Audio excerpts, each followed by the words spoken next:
I retired 11 days after the ledger filed its first unclassified entry in 406 years, and I have spent every one of those days trying to decide whether I am the man who broke the record or the man who was standing there when it finally broke itself.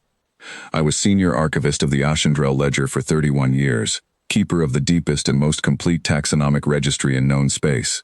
4,406,000 distinct hull classes, every vessel any allied or hostile power had ever put a sensor on, cross-referenced by drive signature, hull geometry, thermal profile, and crew composition down to the last confirmed variant. We did not fight wars in the traditional sense. We fought uncertainty. A ship approached your border, you ran it against the ledger, and within 4 seconds, you knew precisely what it was, what it carried, and how it would die if it came to that. Nothing had gone unmatched on my watch. Not once, in 31 years. I was 3 months from a retirement ceremony built entirely around that single fact. The last variable did not match anything. We caught it 6 days out, a single contact at the far edge of the monitoring array, moving at a velocity our drive models called impossible for a hull that size and refusing, across 6 days of increasingly specific scans, to resolve into any category we had ever built a category for. It was not purely mechanical. The drive signature carried a warmth to it, an irregularity, that our machine hull template flatly rejected. It was not purely organic. No biological signature we had on file breathed like refined alloy, or moved with that kind of deliberate, unhurried patience. My juniors ran it against the hybrid templates, the ones we kept for augmented crews and cyborg command staff, and even those returned partial matches so poor the confidence scores embarrassed the archivists who filed them. By the second day, we had exhausted every combat template in the ledger and moved on to the civilian registry, the exploratory registry, even the derelict registry reserved for wrecks and ghost hulks, and nothing held. On the 4th day, a junior archivist half my age stood at her console and said, quietly, that the closest match the system could generate, at 11% confidence, the lowest confidence score I had authorized a filing under in 3 decades, was not a hull at all. It was a dreaming mind, something built to think, wrapped around something built to fly, indistinguishable in our instruments from a single unified thing. I told her to keep working. I did not believe her. I had 4 million records behind me and she had 11%. And for the whole of that 4th day, I found small, precise reasons to walk past her console and check her methodology, instead of admitting that no methodology I could suggest was producing a better number. By the 5th day, the vessel was close enough that the tribunal convened in full, all 12 senior archivists in the ledger's high chamber, arguing not about what the last variable was, but about what its unmatched status meant for us. I understood, watching them, that the argument had stopped being about the ship within the first hour. It had become about the ledger. 406 years of unbroken classification, and here was something that would not sit inside a single line of it. Several of my colleagues, men and women I had trained personally, spoke less about the threat and more about the record, about what it would mean for the ledger's founding claim of total completeness, if this entry stood open on the day of my retirement ceremony. I said nothing in that chamber that I am proud of now. I let the embarrassment in the room become policy.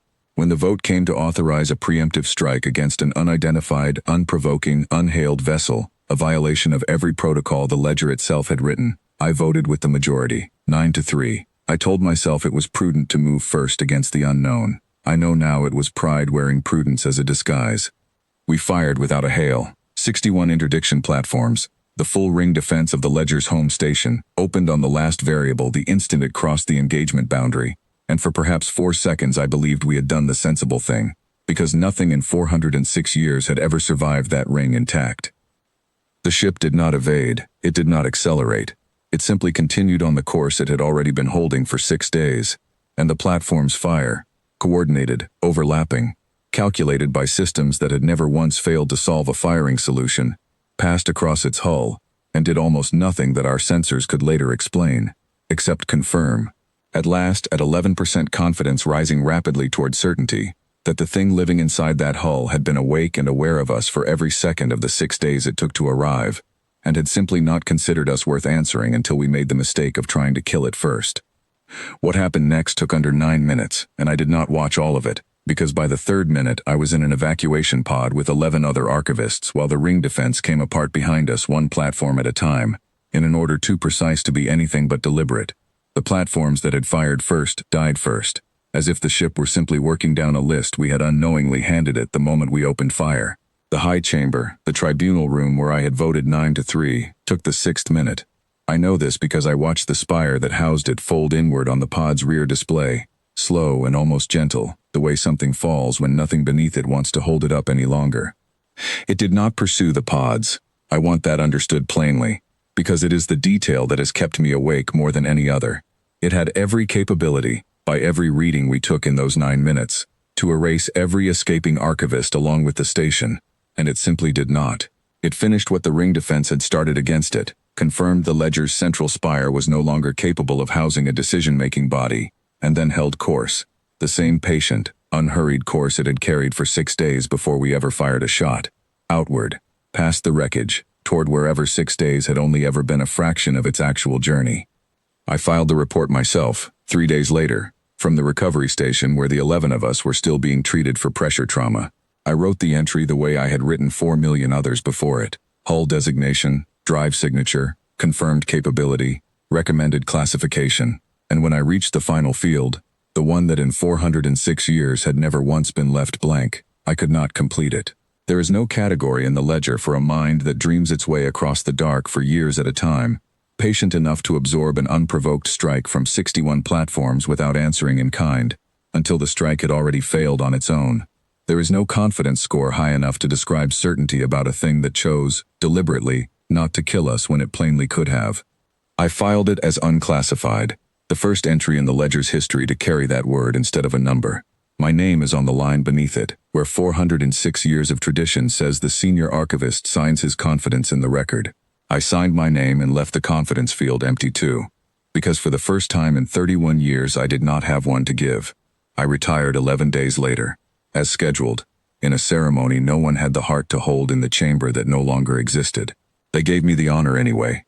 31 years, 0 unmatched contacts, they said, because the count technically stopped the moment I stopped signing entries, and no one wanted to be the one who told the room what the very last entry actually said. I did not correct them. I simply thanked them, and went home, and began keeping a private record of my own, not of hulls or drive signatures, but of the single fact the ledger never had a field for, that somewhere past our border, something is still moving, unhurried, unmatched, and it let us live. I think, some nights, about the junior archivist and her 11%, and about how many hours I spent in that 4th day protecting a number instead of listening to what it was already telling me. 4 million records, and not one of them prepared me for the particular silence of watching something choose mercy it did not owe us. The ledger will rebuild. It always does. New archivists, new templates, new confidence thresholds calibrated a fraction more humble than the last, but I do not think it will ever again call itself complete, without a small, private asterisk none of the founders intended, and I have come to believe that asterisk is worth more than the 406 years of certainty it replaced.